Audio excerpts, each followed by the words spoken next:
Jesus.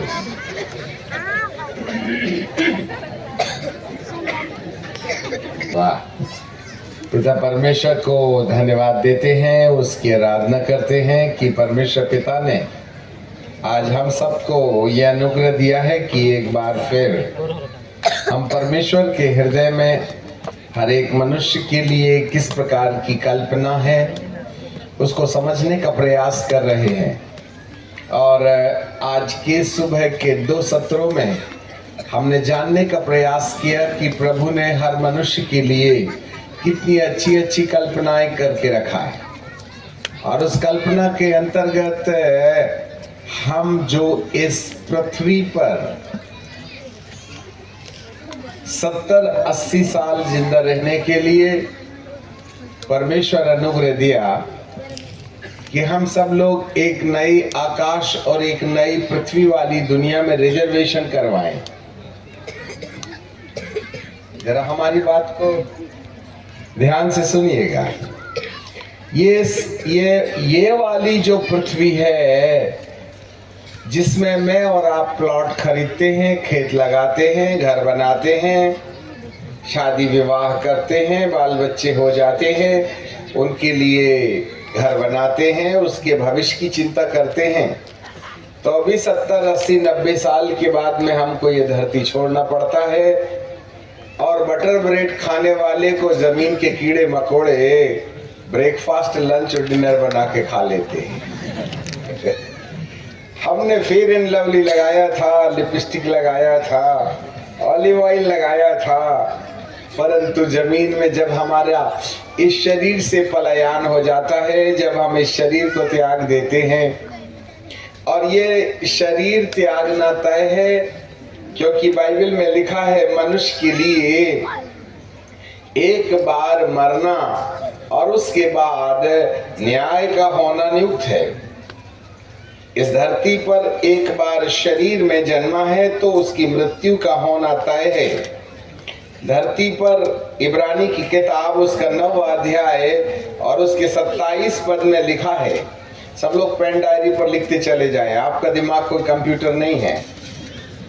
वैसे जैसे मनुष्य के लिए एक बार मरना और इसके बाद न्याय का होना नियुक्त है, वैसे ही मसीह भी बहुतों के पापों को उठा लेने के लिए एक बार बलिदान हुआ, और जो लोग उसकी वाट जोहते हैं उनके उद्धार के लिए दूसरे बार बिना पाप के दिखाई देगा। हमारे पीछे बोलिएगा सब लोग हमारे तरफ ध्यान दें, चहल कूद बंद करें, बातचीत बंद करें, क्योंकि अब गंभीर समय आ गया है। गाने बजाने का समय खत्म हो गया। बच्चों को उधर बाहर में विश्रांत रख लेना, ठीक है। हम प्रार्थना करेंगे पहले, क्योंकि आपका दिमाग थोड़ा दाया माया है। स्वर्ग और पृथ्वी के बनाने वाले परमेश्वर, एक बार फिर आपके नाम को हम धन्य और धन्य कहते हैं। इस अपार भीड़ का नियंत्रण आपकी आत्मा के द्वारा होने पाए। हर प्रकार की गड़बड़ी पैदा करने वाली और बच्चों की चहल कूद से हमारे ध्यान को भटकाने वाली तमाम बदरूहों को और विपरीत परिस्थितियों को प्रभु आपके पवित्र हाथों में सौंप देते हैं। आपसे प्रार्थना करते हैं, आए परमेश्वर स्वर्गदूत रफाएल को भेजिए और अपने बड़े बड़े पंखों से इस तंबू को ढांक के रखें, और बच्चे जो अपनी बुद्धि के द्वारा किसी और के नियंत्रण में चले जाते हैं उन्हें आप अपनी पवित्र आत्मा के द्वारा नियंत्रित करें। इस पूरे पंडाल के नीचे पवित्र आत्मा का भय और पवित्र आत्मा की असीम शांति बनी रहे। ऐ पिता, हम आपको धन्यवाद देते हैं। अपने दास की बुद्धि को अपने हाथों में ले लें, न बल से, न बुद्धि से, न ज्ञान से, वरन आपकी आत्मा के द्वारा सब कुछ होने पाए। प्रभु ऐसी आप कृपा और दया कीजिएगा। हर शब्द न पतुला और गहरे अभिषेक में होवे। प्रभु ऐसी आप कृपा और दया कीजिएगा। यीशु नासरी के नाम से मांग लेते हैं, आमीन। हमारी आपसे एक ही शर्त होती है, भले ही आप हमको खाना ना देवे और कोई भी खाट पलंग में सुला देवे, सब बर्दाश्त होगा, परंतु जब हम परमेश्वर के वचन का संदेश सुनाने जाते हैं तो संपूर्ण शांति की आवश्यकता हमारी सबसे मूल्य जरूरत है। और यदि आप ऐसा करने में हमारी मदद करेंगे तो हम दोबारा जरूर आएंगे। और यदि आपने परमेश्वर के भक्तों की सलाह नहीं मानी तो आज बाय बाय और गुड नाइट हो जाएगा। यदि प्रभु के भक्त रूठ गए तो प्रभु रूठ गया, और यदि आपने प्रभु के भक्तों को तसल्ली और शांति दी तो प्रभु आपके साथ काम करेगा। एक ही शर्त है, परमेश्वर के वचन को सुनने के समय यदि पैर में सांप भी लिपट जाए तो 10 बजे के बाद बाहर झाड़ेंगे। इतनी शांति होना चाहिए, तब हमको कुछ मिलता है। यही एक सबसे बड़ी आवश्यकता है। जो बच्चे लोग माताएं बच्चों को लेके हैं वो या तो पीछे चले जाएं या बाहर बैठे, जिससे कि शोरगुल ना हो। क्योंकि एक बार हम परमेश्वर के वचन की शुरुआत करें तो हमारा कनेक्शन पवित्र आत्मा के द्वारा परमेश्वर से जब हो जाता है तो उसकी बातें आने लगती हैं, हम ऑनलाइन हो जाते हैं। और ऐसे समय में यदि बाल बच्चे दौड़ भाग कूद काद करके हमारा ध्यान अपनी ओर आकर्षित करें तो ऐसे समय में हमारा कनेक्शन ऊपर से टूट जाए और हम आपको डांटने लगे तो हमारा दिल से आने वाला वचन दिमाग से आने लगता है। तब आपके मन को प्रसन्न करने के लिए हम बातें कहने लगते हैं। इसलिए ना जाने क्यों हमारी अपनी विशेषता यह होती है कि हम प्रभु की आत्मा को काम करने के लिए मौसम को बना के रखें। उम्मीद करते हैं आप हमारी सलाह मानेंगे और जो बातें आपके भविष्य के लिए कही जाने वाली हैं उस पर आप चिंतन और मंथन करेंगे। हम जानते हैं अपार भीड़ में बहुत से बच्चे हैं और उनको समझाया बुझाया नहीं जा सकता है, फिर भी माताएं और पिता लोग बच्चों को शांत बैठना सिखाएं, नहीं तो कल आपके सिर के बाल नहीं छोड़ेंगे ये। ठीक है, सो पिता परमेश्वर को धन्यवाद। आप अपनी ही बाल बचाना है तो बाल बच्चों को ठीक ठिकाने रहना सिखाएं। ठीक है, यहाँ इब्रानी की किताब में और उसके 90वें अध्याय में बाइबल कहती है कि जैसे मनुष्य के लिए एक बार मरना, कोई अमर घुट्टी पे खा के नहीं आया है। हिटलर जैसे बड़े महान योद्धा संपूर्ण धरती को जेब में रखने वाले भी अपनी उम्र के बाद जब धरती को प्यारे हुए ना तो जमीन के कीड़े मकोड़े सब खा गए। 15 दिन के अंदर में हड्डी बचाए थे। बड़े बड़े राजा महाराजा राणा प्रताप सुखरात जैसे लोग आकर के चले गए। नाम धरती और गिनीज बुक में है, परंतु माटी के कीड़े उन्हें खा गए। ये धरती किसी को बर्दाश्त नहीं करती है, याद रखना। चाहे राजा हो चाहे पहलवान हो चाहे करोड़पति टाटा बिड़ला होगा, 48 घंटे के अंदर में सारी हड्डियां बाहर आने लगेंगी और मांस पानी बनकर के जमीन के लिए खाद बन जाएगा। याद रखिएगा। पर बाइबल का परमेश्वर कहता है मनुष्य के लिए एक बार मरना और उसके बाद न्याय, अर्थात जो तुम बोते हो वो काटोगे। मरना तो सब किसी इंसान को पड़ेगा। अब हमने जमीन के अंदर तो जाके नहीं देखा, पर अंदाज जरूर लगा सकते हैं। धर्मी भी मरेगा, जमीन में गाड़ा जाएगा। पापी भी मरेगा, जमीन में गाड़ा जाएगा। लाजर भी मरा, जमीन को दफन किया गया। और धनवान भी जमीन में चला गया। परंतु मृत्यु के बाद दोनों के साथ अलग अलग घटनाएं घटती हैं। लाजर को माटी से निकलने के समय देवदूतों ने उसकी आत्मा को और उसके प्राण को ऊपर दिशा की ओर ले गए, जहां पर इब्राहिम की गोद है, और वहां उसको विश्राम दिया। और धनवान को नीचे वाली दशा में ले जाया गया, जिसको अधोलोक कहते हैं। और उस अधोलोक में आग थी, पीड़ा थी, दर्द थी, जलन था, न पानी है।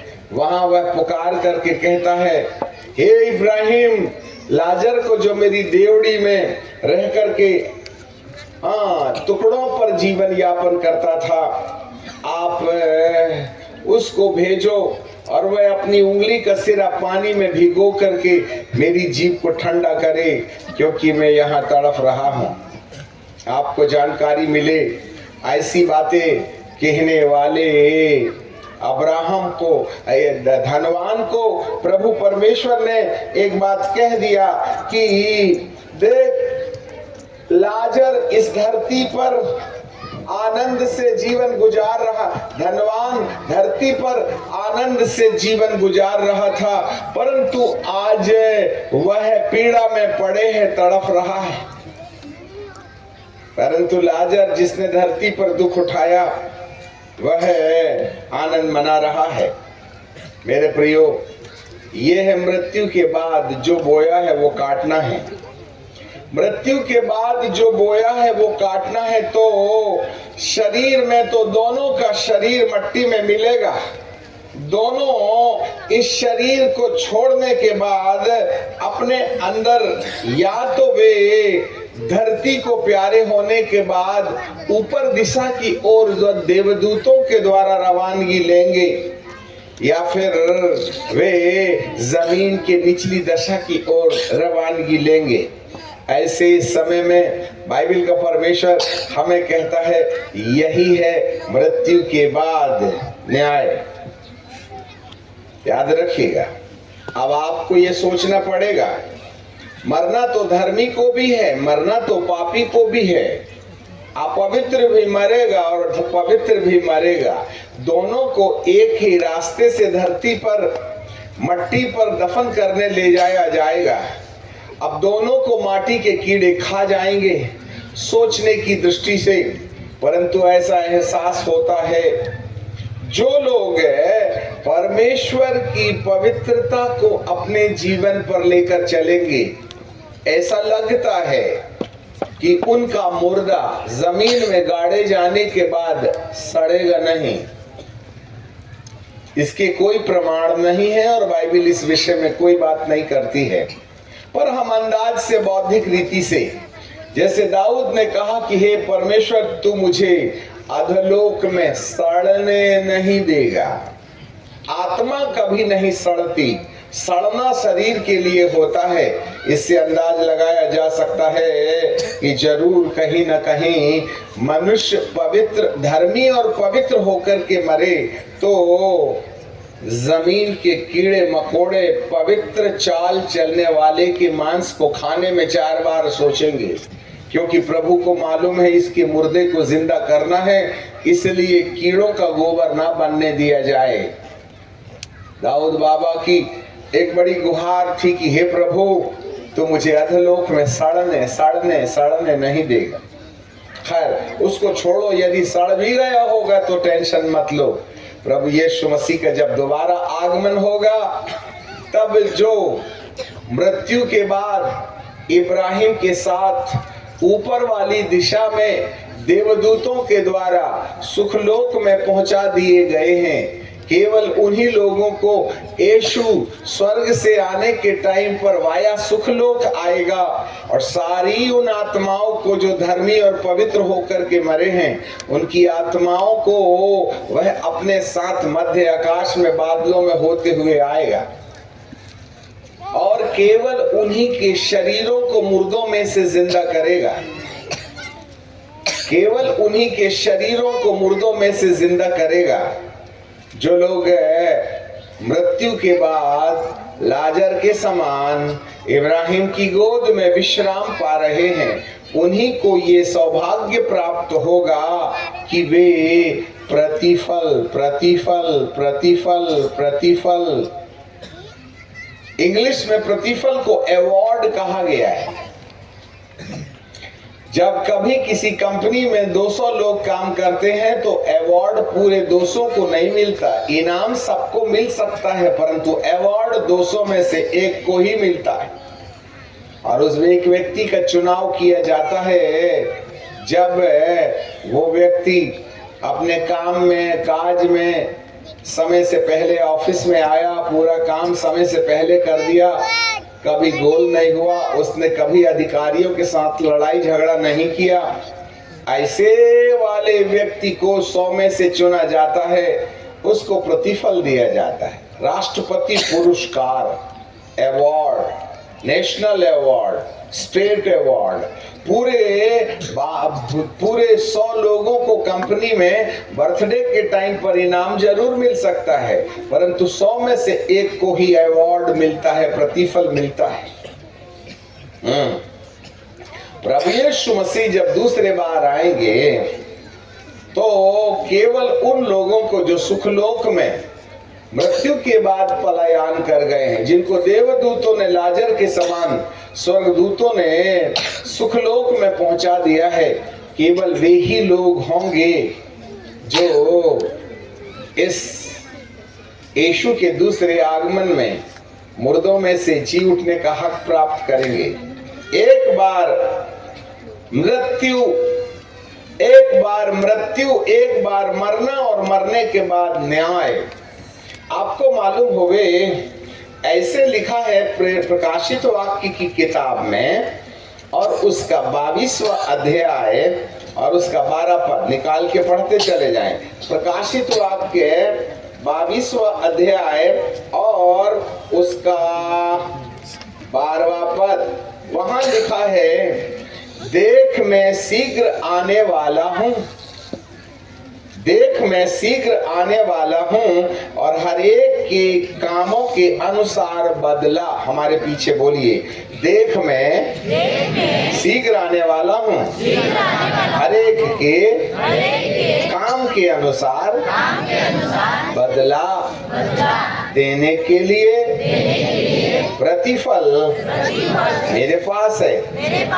बदला, जोर से, बदला, बदला, बदला, प्रतिफल। बदला और प्रतिफल यहां अलग अलग चीज है। जरा सुनना, याजक लोगों को देख करके हमारी आंखों से आंसू बह गए। प्रभु के कितने ढेर सारे संत और संतनियां यहाँ पर हैं, न मात्र इस संस्थान से वरन अन्य संस्थानों से भी प्रभु के भक्त लोग जब यहाँ आए, दिल बाग बाग हो गया।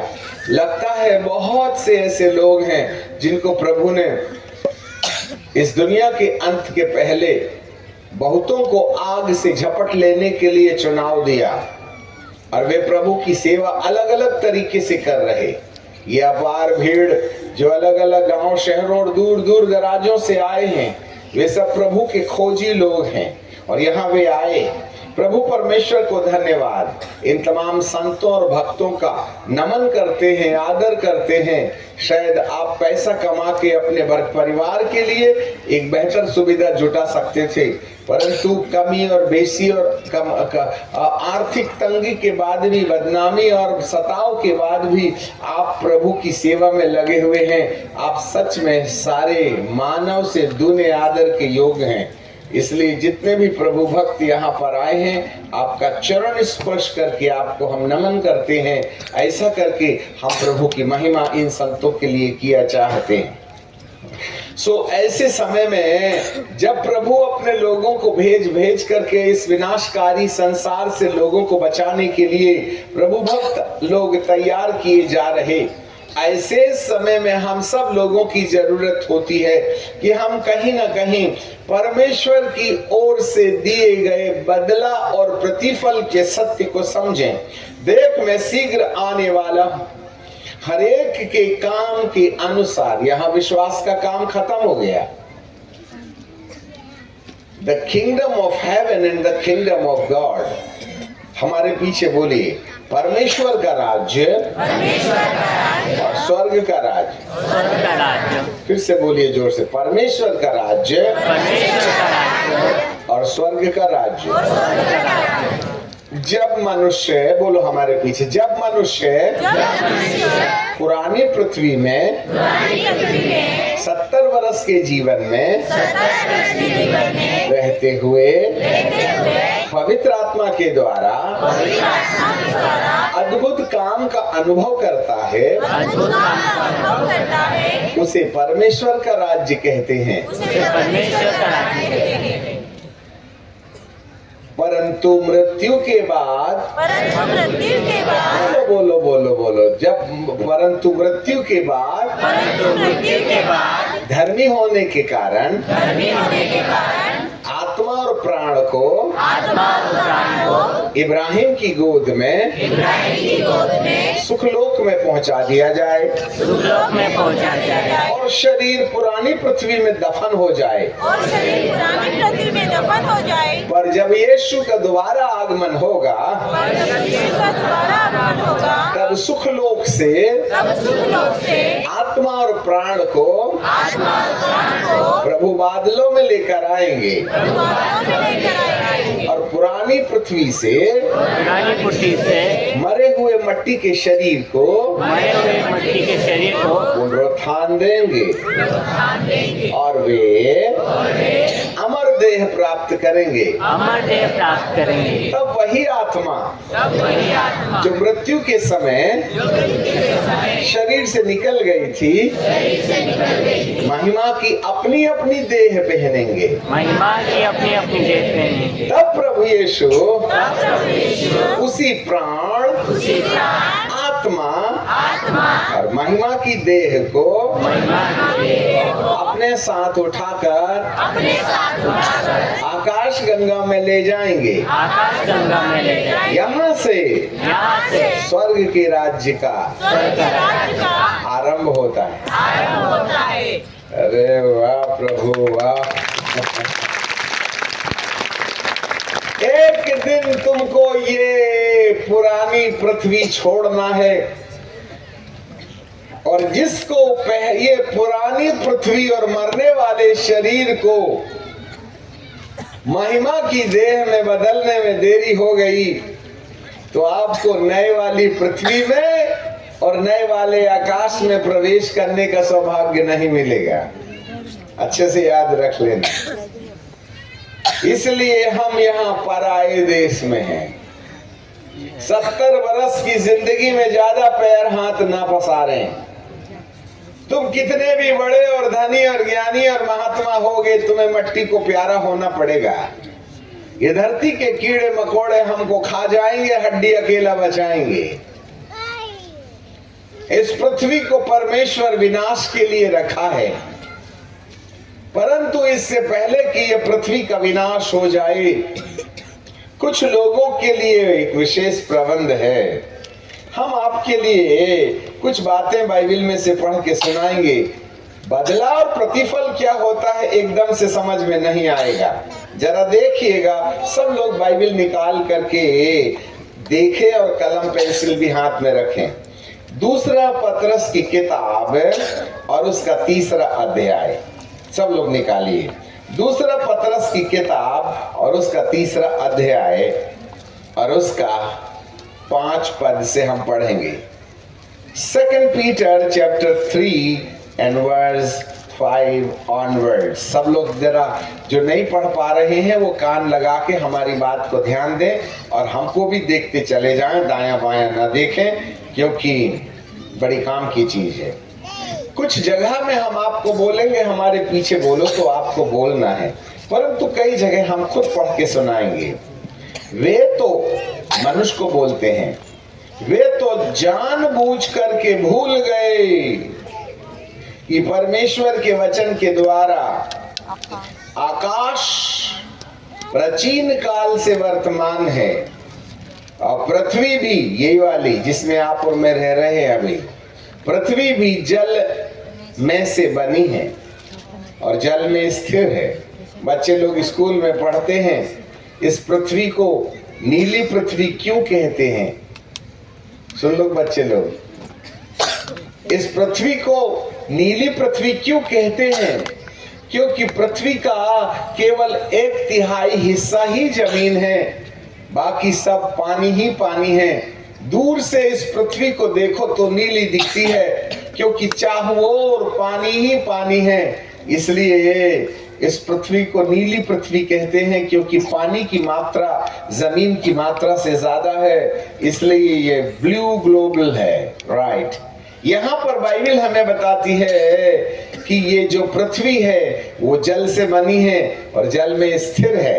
वाह। इन्हीं के द्वारा, जरा ध्यान दे लेना, इन्हीं के द्वारा उस युग का जगत जल में डूब करके नाश हो गया।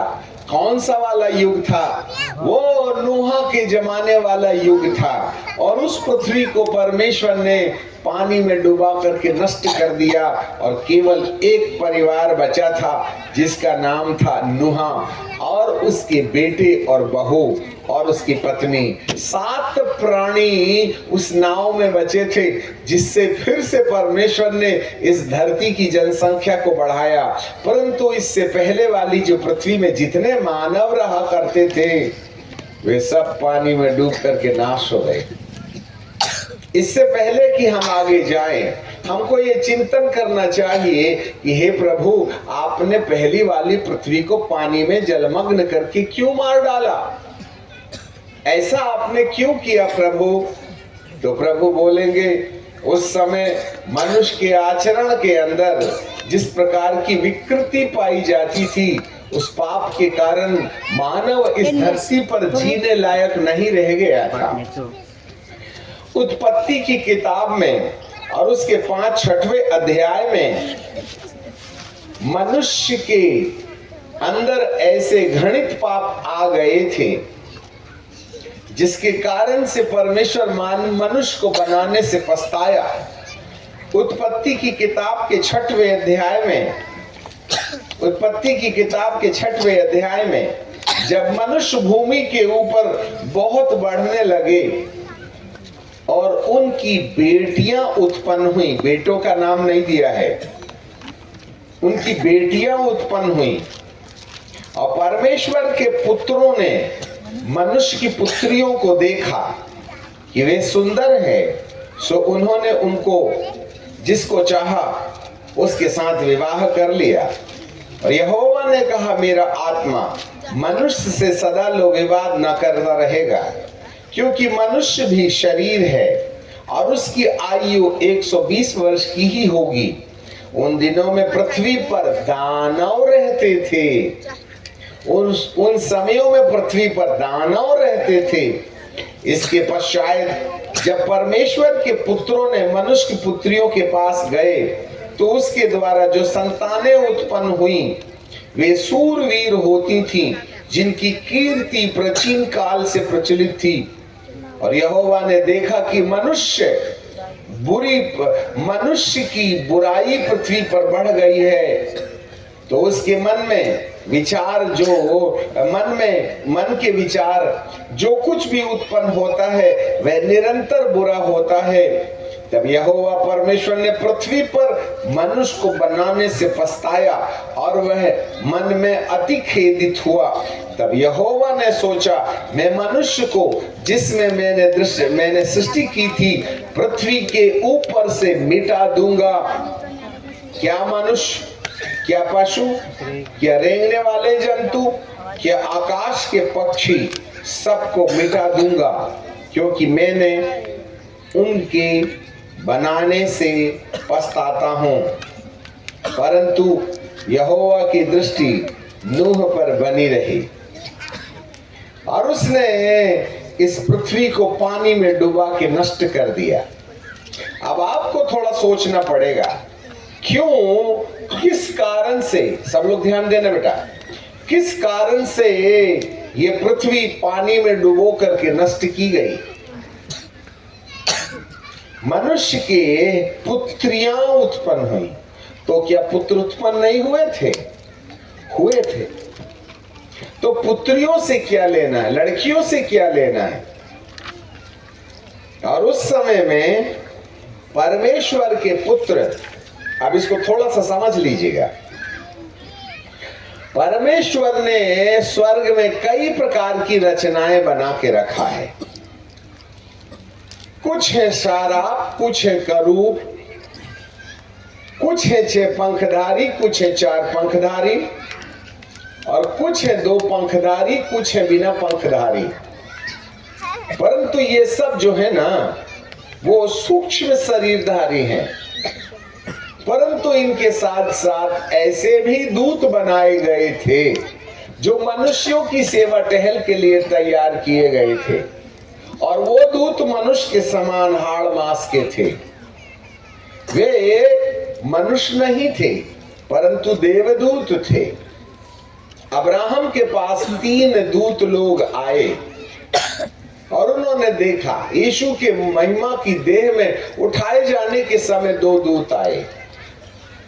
पूर्व काल में देहधारी दूतों का सेवा देखी जाती थी। जब अब्राहम को संदेश देने के लिए कि तेरे घर में एक पुत्र उत्पन्न होगा, 3 लोग कितने घंटे तक बैठे रहे।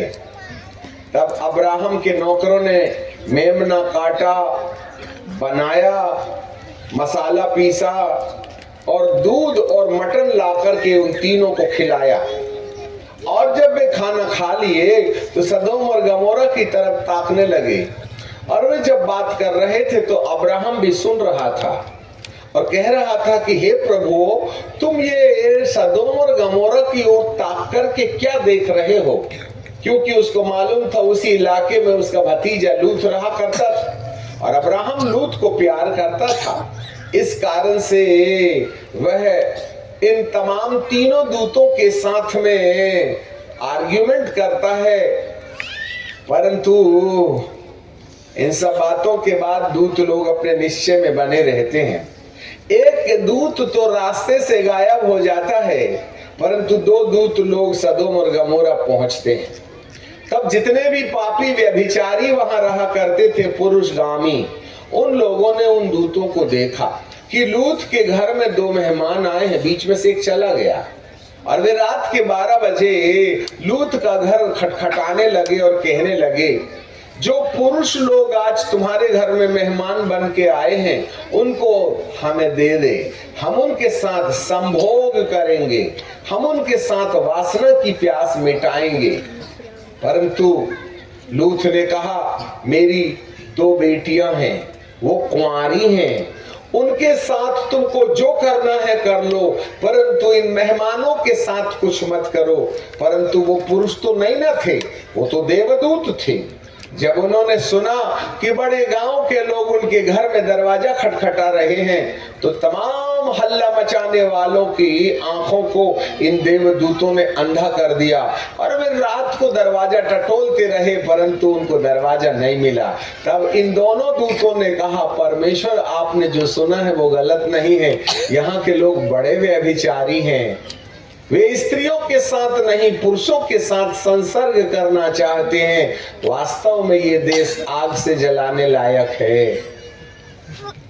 अच्छे से याद रखना, आज धरती के अंदर में जितने भी देश हैं, सब देशों ने गे मैरिज को, अर्थात लड़का लड़का के साथ और लड़की लड़की के साथ शादी कर सकता है, ऐसा कानून पारित कर दिया है। और आज एक लड़के को लड़की नहीं, एक लड़के को लड़के के साथ में विवाह करने का और एक लड़की को लड़की के साथ विवाह करने का शौक आ गया है। जी हाँ, अभी हमारे एक पास्टर जी केरल में हैं और उनकी बिटिया जिस स्कूल में पढ़ती है, उन्होंने बताया, मेरी एक दोस्त थी, उस दोस्त ने लड़के से नहीं एक लड़की से दोस्ती कर ली और दोनों लड़कियां जो है ना पति पत्नी जैसे रहने लगे। फिर एक लड़की को शौक लगा कि मैं लड़की होकर लड़की को प्यार करने में मजा नहीं आता, मैं लड़का बन के लड़की को प्यार करूंगी। तो वो लड़की चली लड़का बनने और उसने ऑपरेशन करा लिया और दवाइयाँ खाना शुरू कर दिया और ऑपरेशन से लड़की लड़का बनने का प्रयास करने लगी, जिससे कि मैं अपने दोस्त को लड़का बनकर के प्यार करूंगी। इतनी भ्रष्ट मानसिकता इंसान की नहीं हो सकती। ऊपर वाले ने तेरे को लड़की बना के गलती की है, तू लड़का बनकर के ऑपरेशन करा के लड़का बनने जा रही है और तू अपने दोस्त लड़की को लड़का बन के संभोग करेगी। हमें समझ में नहीं आता इनके अंदर कौन सा भूत बैठा। आपको क्या लगता है सदोम और गमोरा के समान आज अपराध नहीं बढ़ गया? अभी छिंदवाड़ा, ये ही मध्य प्रदेश के छिंदवाड़ा में 2 लड़के लोग विवाह कर लिए, मारे पीपल के पेड़ के चारों तरफ धागा मार रहे दोनों लड़के।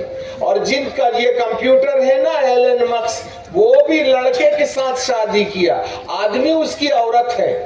अरे पापियो, तुमको नरक में पचाएगा नहीं। जिसका एलन मस्क का वो जो कंप्यूटर सारा सॉफ्टवेयर, ये सब इंजेक्शन जो आज तुम कुचवा टुचवा रहे हो ना, सब उसी की विरासत है। और तुम रहे ऐसे पागलों के पागल। नरक जाओगे बेटा। कीड़े भी एक बाइट खाने के बाद में आधा घंटा नाचेंगे, फिर खाएंगे। तड़फा तड़फा के मारेंगे। मोबाइल को जरा ठीक से धो मांज लेना, नहीं बड़े मरोगे। ये एलन मस्क जिसकी औरत आदमी है, नामर्द आदमी, सदोम और गमोरा के समान आज भी इंसान के अंदर में पाप की प्रवृत्ति है। आज भारी मात्रा में लड़की लोग हॉस्टल में रह करके पति पत्नी जैसे रह रहे हैं, एक दूसरे के साथ वासना का कार्यक्रम कर रहे हैं। तुमको डर नहीं लगता कमरे के अंदर में क्या कर रही हो? ऊपर वाले की आंखों को मोतियाबिंद नहीं हो गया है। आज 90% हॉस्टल के अंदर में रहने वाली लड़कियां, पुरुष नहीं मिला तो स्त्री ही एक दूसरे की प्यास मिटा रही है। ये सब कार्यक्रम 6वें अध्याय में होता था, और जिसके कारण परमेश्वर का मन व्याकुल हो गया। आज इंसान को औरत के बजाय इंसान को आदमी ही आदमी के साथ में सेक्स करने का मन आ गया है। लड़की लड़की से शादी कर रहा, लड़का लड़के से शादी कर रहा। मनमोहन सिंह जब हमारे देश के प्रधानमंत्री थे, उन्हीं समयों से यह प्रस्ताव पारित हो गया। उन्होंने कहा एक लड़का लड़का के साथ शादी करेगा तो इन्फेक्शन नहीं होगा क्या? ये बात मनमोहन सिंह जी कह गए। तो बात की सरकार के बारे में तो कहने की बात ही नहीं है। कई साल पहले सुप्रीम कोर्ट ने भारत के अंदर में ये प्रस्ताव पारित कर दिया कि एक लड़का लड़का के साथ शादी करे और एक लड़की लड़की के साथ शादी करे तो कानून वैध है। तो ऊपर वाले का क्या माथा खराब हो गया था? अरे पापियों, अपने मन को फिरा लो। और यदि कोई व्यक्ति अपनी जिंदगी के अंदर में किसी गुप्त रीति से इस पाप के अपराध में छुपा हुआ है तो पश्चाताप आज की रात कर लेना, नहीं नरक के कीड़े बड़े मुश्किल से खाएंगे। इसी को ही कहते हैं बदला। उस जमाने में लोग सीमा से हट करके व्यभिचारी थे। पता नहीं क्यों हम इस बात पर ज्यादा जोर दे रहे हैं। पृथ्वी अपराधियों से भर गई थी। उस युग की पृथ्वी को पहले तो सदोम और गमोरा को आग से जलाया, फिर उसने संपूर्ण पृथ्वी को पानी में डुबा करके नष्ट कर दिया। क्योंकि ये जो दूत थे, जो शरीरधारी दूत थे, जो लूसीफर ने जब पाप किया ना, तो ये शरीर हाड़ मांस वाले शरीर जो हमारे स्वर्गदूत जो हमारे समान दिखते हैं ना, वो भी धरती पर गिरा दिए गए। और शैतान ने शरीरधारी गिराए हुए दूतों को इन कन्याओं के साथ विवाह करने के लिए दबाव दिया। ये परमेश्वर के पुत्र और कोई नहीं थे। वे हाड़मास वाले दूत थे जो अब्राहम के पास गए थे। हाड़मास वाले दूत थे जो लूत के घर गए थे। हाड़मास के दूत थे जिनको सदोम और गमोरा के पापी नंगी आंखों से देखे थे। वे ही दूत लोग जो गिराए हुए दूत हैं। कुछ पवित्र दूत आज भी परमेश्वर के लिए काम करते हैं, परंतु कुछ पापी दूत जो हैं स्वर्ग से नीचे गिरा दिए गए। वे पृथ्वी पर आकर उन पुत्रियों को देखने लगे और उनके साथ शादी कर ली। गिराए हुए स्वर्गदूतों ने, देहधारी स्वर्गदूतों ने मानव मूल की बेटियों से विवाह किया, जिसके परिणाम स्वरूप दानव पैदा हो गए। दानव वे सूरवीर सुरमा होते थे। प्राचीन काल से उनकी कीर्ति है। यही तो सब ईश्वर बन के बैठे हैं। कोई अग्नि बाण चला रहा, कोई पुष्प विमान में उड़ रहा, पता नहीं क्या क्या चल रहा है।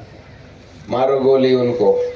कहने का मतलब ये हो गया, ये सब ह्यूमन ब्रांड नहीं थे, ये परमेश्वर की सृष्टि नहीं थी। गिराए हुए स्वर्गदूतों ने बेटियों को भ्रष्ट कर दिया और उससे जो औलादें पैदा हो गईं, जिसके कारण से परमेश्वर का माथा खराब हो गया और उसने इस पृथ्वी को पानी में डुबा के नष्ट किया। जलमग्न होने वाली पृथ्वी गिराए हुए स्वर्गदूतों के द्वारा कन्याओं के साथ ऐसे बालक जो मनुष्य नहीं थे वरन दानव थे, उन दानवों को पैदा करने के कारण इस पृथ्वी के ऊपर न्याय आया और उस न्याय के कारण ये पृथ्वी जलमग्न हो गई। बाइबल हमें बताती है, फिर से हम अपने विषय पर आ जाएं, दूसरा पतरस की किताब और उसका 3रा अध्याय और उसका हम भटक जाते हैं परंतु वापस भी आ जाते हैं। यहाँ 5वें पद में लिखा है, तो वे तो जानबूझ करके भूल गए कि परमेश्वर के वचन के अनुसार आकाश प्राचीन काल से वर्तमान है और पृथ्वी भी जल से बनी है और जल में स्थिर है। इन्हीं के द्वारा उस युग का जगत इन भ्रष्टाचारियों के कारण जल में डूब करके नाश किया गया। अब हमारे पीछे बोलिएगा, पर जोर से, पर वर्तमान काल के आकाश और पृथ्वी उसी वचन के द्वारा इसलिए रखे गए हैं कि वे जलाए जाएं और वह है भक्तिहीन मनुष्यों के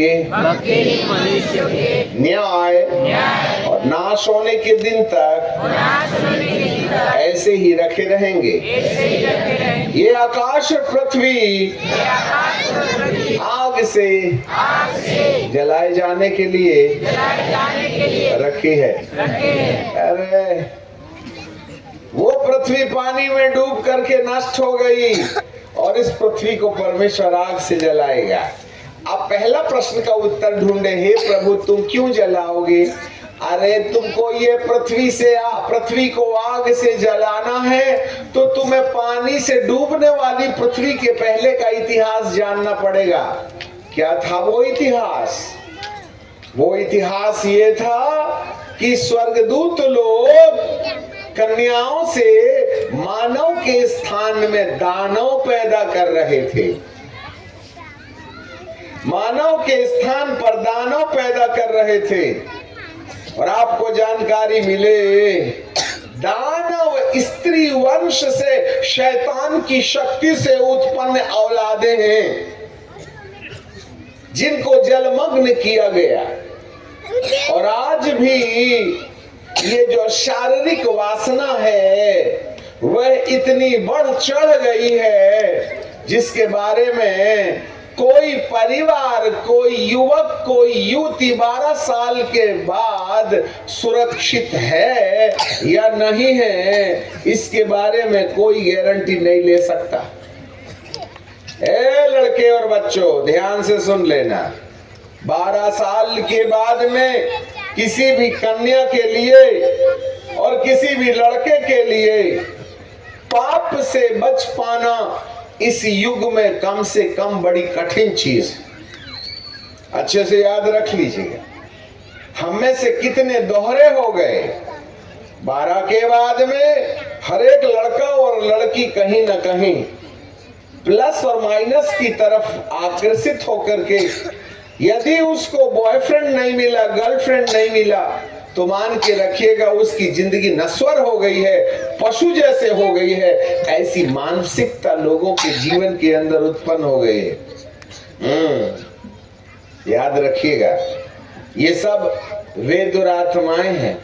एक और कठिन बात हम आपको बता देते हैं, जब से ये कोरोना महामारी आई है तब के बाद से उसके बचने का उपाय, ये जो बूटी इंजेक्शन लगवा ली है ना, अपने नाम नहीं लेंगे, आपको समझ जाना चाहिए, बूटी टुचवाए हो ना, हाँ, महामारी से बचने के लिए। आपको मालूम है जो इंजेक्शन मनुष्य के शरीर में लगाया गया वो क्या है? उसके अंदर ग्राफीन ऑक्साइड है।